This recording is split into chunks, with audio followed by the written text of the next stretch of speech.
जी नमस्कार, मैं हूं वाराणसी शैलेंद्र सिंह और आप देख रहे हैं आईपा। आईपा यानी all India progressive politics association. इसके अंतर्गत हम प्रगतिशील राजनीति की बातें करते हैं, चर्चाएं करते हैं और जानते हैं क्या विशेष हाल है इस समय और क्या सजेशन लोग करते हैं। इसी कड़ी में अपने शहर के किसी खास शख्सियत से मुलाकात कराते हैं और आज इसी कड़ी में मुलाकात कराते हैं पूर्वांचल महिला व्यापार मंडल की महामंत्री जो हैं इस समय, उनसे मुलाकात कराते हैं और जो अपनी हाल को बताएंगे, मतलब कि किस तरीके से महिलाएं जो हैं वो संघर्ष कर रही हैं और क्या सुधार होने चाहिए। तो स्वागत है आपका आईपा में। अगर बात की जाए क्या सुधार चाहती हैं आप लोग व्यापार के क्षेत्र में महिलाएं जो पहले तो मैं ये बताना चाहूँगी, मैं नेहा सिंह पूर्वांचल महिला व्यापार मंडल की महामंत्री हूँ। आप सभी काशीवासियों को, आप सभी देशवासियों को हमारी तरफ से नववर्ष की हार्दिक शुभकामनाएं। बाबा की असीम कृपा आप पर बनी रहे, माँ अन्नपूर्णा का आशीर्वाद हमेशा आप सब पे बना रहे। जी, अगर बात की जाए यहाँ पे पूर्वांचल में जो महिलाएं जो हैं, पिछड़ेपन का क्षेत्र था ये पूर्वांचल, काफ़ी जैसे मतलब कि यहाँ पे उद्योग धंधे ऐसे नहीं थे, बहुत क्राइम ग्राफ थे। तो कितना सुधार देख रही हैं आप इस समय? जैसे कि हम जानते हैं कि इस समय बीजेपी का गवर्नमेंट है और हम नरेंद्र मोदी जी के बहुत बहुत आभारी हैं कि महिलाएं जिस तरह से आगे नहीं थी, आज 100% महिलाएं घर से बाहर निकल रही हैं, अपना व्यवसाय देख रही हैं। जो महिलाएं घर में बैठी हुई थी, आज वो महिलाएं हर क्षेत्र में आगे बढ़ रही हैं और अपना 100% दे रही हैं और अच्छे से अच्छे कार्यों को संभाल रही, जैसे छोटे छोटे बुटीक को संभालना, घर से बैठ के काम करना, पार्लर चलाना और बच्चों को पढ़ाना, मतलब तरह तरह के व्यवसाय महिलाएं घर से बैठ के कर रही हैं। और मुझे बड़ी खुशी होती है ये देख के कि महिलाएं इस समय हर क्षेत्र में सबसे आगे हैं, पुरुषों से भी आगे हैं। और मैं चाहूँगी कि हर महिला इसी तरह से आगे बढ़े और अगर उनको कोई भी दिक्कत परेशानी आती है तो मैं नेहा सिंह पूर्वांचल महिला व्यापार की महामंत्री, आप कभी भी किसी समय भी आप हमको फ़ोन कर सकती हैं, बुला सकती हैं और हम हर क्षेत्र में हर तरह से आपकी मदद करने को हमेशा तैयार हैं। पूर्वांचल की जो महिलाएं जो हैं, उनके उत्थान के लिए, मतलब इनके बेहतर जीवन के लिए जो संघर्ष कर रही महिलाएं, घरेलू हिंसा की शिकार हो जाती हैं, तो उनके लिए कैसी पहल रहती है आपकी? जो घरेलू हिंसा के शिकार हैं और इसमें क्या विशेष पहल रहती है आपकी? देखिए, विशेष पहल तो हमारी यही रहती है कि हम कोशिश यही करते हैं कि गलती, देखिए, एक तरफ से नहीं होती, गलती हमेशा दोनों तरफ से होती है। तो हमेशा ये कोशिश करनी चाहिए कि परिवार किस तरह से एकजुट रहे, एक तरह से रहे। हाँ, और अगर लगता है कि अब कोई परेशानी है, दिक्कत है या समस्याओं का समाधान नहीं हो पा रहा है, तब उस वक्त हम अपनी महिलाओं के साथ खड़े हैं, हमेशा अपनी बहनों के साथ खड़े हैं। हाँ, अगर गलती महिला की है तो हम उनको भी दंड देते हैं और अगर पुरुष की गलती है तो हम उनको भी नहीं बख्शते हैं। अगर बात की जाए, चूँकि पूर्वांचल में काफ़ी रोज़गार को लेकर काफ़ी समस्याएं थीं पूर्व से और अभी दावे किए जा रहे हैं रोज़गार को लेकर, तो इसमें पूर्वांचल, चूँकि एक पूर्वांचल का जो सेंटर पॉइंट है ये वाराणसी है, तो वाराणसी में महिलाएं कितनी स्वावलंबी हुई हैं पहले की अपेक्षा? और आपकी अपेक्षा सुरक्षा की अगर बातें की जाएँ तो बहुत से व्यापार के क्षेत्र में महिलाएं हैं, यहाँ पे कभी रात में आना था, कभी दिन में आना था, कभी छीनती जैसे काम जो है, पर्स छीन लिया, कुछ छीन लिया, तो कितना आप अंतर आप देख रही हैं इस समय? अब जिस तरह से देखा जा रहा है कि बीजेपी की सरकार है और मैं खुद बीजेपी की समर्थक हूँ और महिला मोर्चा तो है ही है, महिला मोर्चा जिंदाबाद। और जिस तरह से महिलाएं पहले घर से बाहर निकलने में डरती थी, रात बिरात बाहर निकलने में उनको ये लगता था कि अरे कहीं ऐसा ना हो कि मेरे साथ कोई हादसा हो जाए या कोई भी दुर्घटना घट जाए, मगर अब ऐसा नहीं है। हमारे बीजेपी की सरकार में महिलाएं एकदम 100% सुरक्षित हैं और वो देर रात भी निकलती हैं घर से बाहर और अपने काम को एकदम अच्छे से कंप्लीट करके वापस इज्जत के साथ घर आती हैं। और अगर कोई दिक्कत परेशानी होती है तो आप जैसे कि देख रहे हैं इस समय हर जगह पर कैमरे लगवा दिए गए हैं, हर चौराहों पे कैमरे लगे हुए हैं और कहीं कोई ऐसी दिक्कत होती है तो तत्पर एकदम पुलिस वहाँ पर हाजिर रहती है। हम महिलाएं हमेशा उनके साथ खड़े रहते हैं। कोविड काल का समय चल रहा है, अभी जैसे अब तीसरा लहर यहाँ पे भारत में शुरू हो चुका है, अलर्ट जारी किया जा रहा है, केसेस भी निकल रहे हैं इस समय। तो इसमें सबसे बड़ा एक असर जो था महिलाओं के व्यापार संबंधी, एक था ब्यूटिशियन पे, जो है ब्यूटी पार्लर जो है, उस पर काफ़ी शिकंजे कसे हुए थे, जाने में लोग डर रही थी, काफ़ी नज़दीक का मामला रहता है। तो इसमें क्या सजेशन करेंगी गवर्नमेंट को, किस प्रकार से, चूंकि उनके रोजी रोजगार पे असर पड़ते हैं, 3 महीने 4 महीने लगभग जो असर पड़ जाते हैं, तो क्या सजेस्ट करेंगी आप? मैं यही सजेस्ट करूँगी कि जिस तरह से 2 साल महिलाएं घर में बैठी हुई थी, पार्लर का काम उनका एकदम नहीं चल पा रहा था और उनको बड़ी दिक्कत परेशानियां देखनी पड़ी थी। और मैं यही उनको सजेशन दूंगी कि आप घर बैठ के बच्चों को ट्रेनिंग दें, लड़कियों को ट्रेन करें और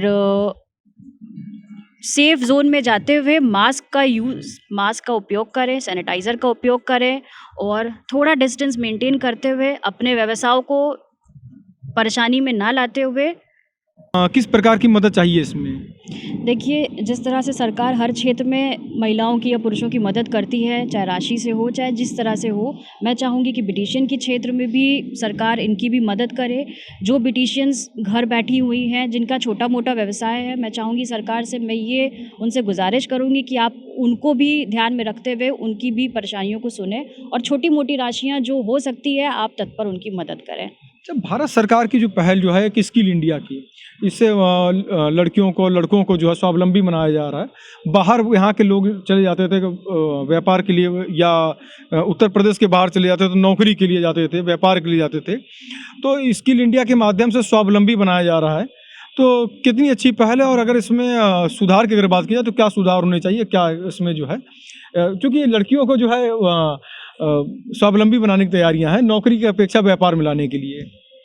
देखिए, जहाँ तक बात है लड़कियों की और स्किल इंडिया के तहत, तो अब मुझे नहीं लगता है कि भारत से बाहर जाने की कहीं ज़रूरत है। हमारे प्रधानमंत्री मोदी जी ने हर तरह के व्यवसाय खुद देशवासियों के लिए नया नया प्रोजेक्ट शुरू होता जाता है और स्किल इंडिया के तहत स्किल इंडिया के तहत बहुत सारी ऐसी योजनाएं हैं, जैसे बुटीक्स हैं, पार्लर्स हैं और हैंडीक्राफ्ट्स हैं। इन सब क्षेत्रों में महिलाएं और लड़कियां आगे बढ़ सकती हैं और अपना अच्छे से अच्छा कर सकती हैं, चाहे वो किसी भी तरह का फील्ड हो। भारत से बाहर जाने की ज़रूरत नहीं है और आप इंडिया में ही इतना, हमारे मोदी जी ने इतनी सारी योजनाएं महिलाओं के लिए चला दी हैं, लड़कियों के लिए चला दी हैं कि आप उसी में आगे बढ़ सकती हैं। आपको कहीं जाने की ज़रूरत नहीं है। स्किल इंडिया के तहत आप अपने स्किल को सामने ला सकती हैं और आप ये साबित कर सकती हैं कि आप लड़की हैं, लड़ सकती हैं और आगे बढ़ सकती हैं। लड़की हैं, लड़ सकती हैं, आगे बढ़ सकती हैं, कार्य क्षेत्र में आगे हैं। छात्राएं भी काफ़ी अच्छा परफॉर्मेंस करती हैं हाई स्कूल इंटर के उसमें। तो व्यापार के क्षेत्र में पुरुषों की अपेक्षा महिलाओं की भागीदारी आप क्या देखती हैं? देखिए, पुरुषों से कहीं ज़्यादा महिलाएं इस समय एक्टिव हैं। मैं हमेशा महिलाओं के लिए खड़ी हूँ और मैं बार बार ये बात बोलती हूँ कि मैं लड़की हूँ, लड़ सकती हूँ, मैं महिला हूँ, लड़ सकती हूँ और मैं आगे बढ़ सकती हूँ। तो अगर इंटर हाई स्कूल की कन्याओं के बारे में बात किया जाए तो आप सबसे पहले अपने एजुकेशन पे ध्यान दें। एजुकेशन है तो सब कुछ है और एजुकेशन के थ्रू ही आप आगे बढ़िए। अपने घर वालों को देखते हुए, अपने माता पिताओं को देखते हुए कि जिस तरह से उन्होंने मेहनत करके आपको आगे बढ़ाया है, पढ़ाया है, लिखाया है, आप आगे बढ़िए और अच्छे से अच्छा अपना 100% दीजिए हर क्षेत्र में, हर स्किल में। एक चीज़ और है इसमें, जो पूर्वांचल महिला व्यापार मंडल जो है आपके यहाँ, जैसे कुछ गरीब महिलाएं हैं जैसे, तो उनके लिए क्या क्या पहल है? व्यापार के क्षेत्र में अगर आना चाहती है तो किस प्रकार से सपोर्ट करते हैं आप? पूर्वांचल महिला व्यापार मंडल की बात की जाए तो हमारी जो गरीब बहनें हैं, माताएं हैं या जो भी हैं, अगर उनको जिस तरह की ज़रूरत पड़ती है, व्यवसाय से लेकर, घर से लेकर, किसी भी तरह से उनको हमारी ज़रूरत पड़ती है, तो हम हमेशा उनके साथ खड़े हैं, तन मन धन से हमेशा खड़े हैं। जिस चीज़ की उनको ज़रूरत पड़ती है हम हमेशा उनके साथ खड़े रहते हैं, चाहे उनका व्यवसाय ही क्यों ना काम कर रहा हो। उनसे जो हमसे बन पड़ता है राशि के रूप में, अपने टीम के रूप में, हम हमेशा उनके साथ खड़े रहते हैं ताकि उनका व्यवसाय एकदम आगे बढ़े और अच्छे से बढ़े और वो आगे बढ़ सके। क्योंकि कोरोना में बहुत तरह से लोग टूट चुके हैं और फिर से यही हो रहा है कि तीसरी लहर। तो हम सबको यही समझा रहे हैं, अपनी बहनों को यही समझा रहे हैं कि अपने व्यवसायों को बाहर ना जाते हुए वर्क फ्रॉम होम करें और चीज़ों को आगे बढ़ाएं। कंप्यूटर है, मोबाइल है और कैमरेज़ हैं, आप जूम मीटिंग्स करके अपने प्रोजेक्ट को आगे बढ़ा सकती हैं, आप कॉलिंग करके अपने प्रोजेक्ट्स को आगे बढ़ा सकती हैं, आप मीटिंग करके, जैसे भी हो वर्क फ्रॉम होम करें। कोरोना में कम से कम बाहर निकलें और प्लीज़ मास्क और सैनिटाइज़र का इस्तेमाल करें। देखिए, बहुत सी महिलाएं ऐसी हैं जैसे जो घरेलू हिंसा का शिकार भी हो जाती हैं, बहुत सी बेसहारा हो जाती हैं। कभी कभी ऐसा होता है कि कोई वीडियो हो गई या किसी के साथ डाइवोर्स के केसेस आ गए, महिलाओं के साथ जो है उत्पीड़न के भी मामले होते हैं उसमें। तो इनको लोन में कुछ रियायत मिलनी चाहिए, क्या ऐसी मांग रहेगी आपकी? जैसे किस प्रकार से उन्हें थोड़ी सहूलियत मिले? मैं सरकार से ज़रूर ये बात बोलना चाहूँगी कि इस तरह की महिलाओं को ज़रूर आप लोन प्रदान करें और सबसे पहले इनको सुना जाए और इनके लिए एक क्षेत्र अलग से बनाया जाए जहाँ पर इनको किसी भी तरह की कोई भी उत्पीड़न या किसी भी तरह का कोई भी परेशानी ना उठानी पड़े, ना झेलनी पड़े।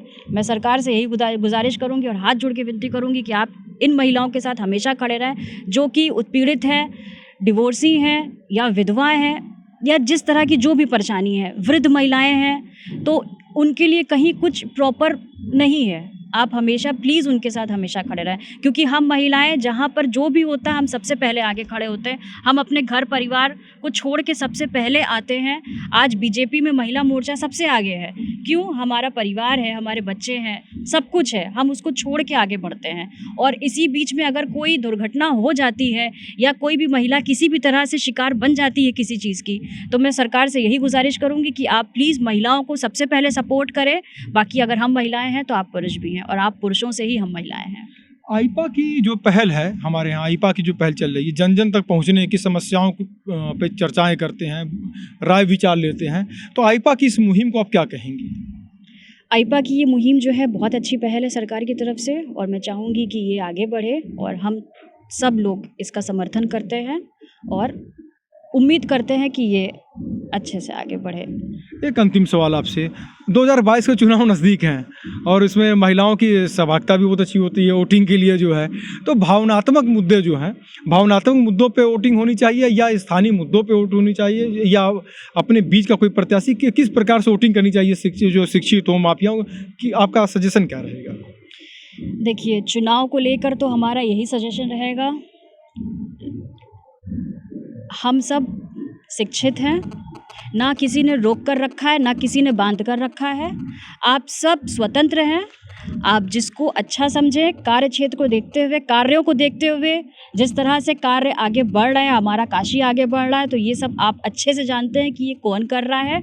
हम हमेशा अपने प्रधानमंत्री के साथ खड़े हैं और मैं ये नहीं कहूँगी कि मैं वोट किसी भी दूसरे अन्य लोगों को करूँगी। भाई, मैं तो नरेंद्र मोदी जी की फ़ैन हूँ, मैं तो ये साफ बोलती हूँ और मैं चाहूँगी कि आप लोग भी देखते रहें कि किस तरह से हमारे नरेंद्र मोदी जी ने हमारे भारत को, हमारी काशी को दुल्हन की तरह एकदम सजा के रखा है और हम हर तरह से आगे बढ़ते जा रहे हैं। तो आप प्लीज़ समझदार हैं, आपको किसको वोट करना है, आप खुद समझदार हैं और उन्हीं को वोट दीजिए।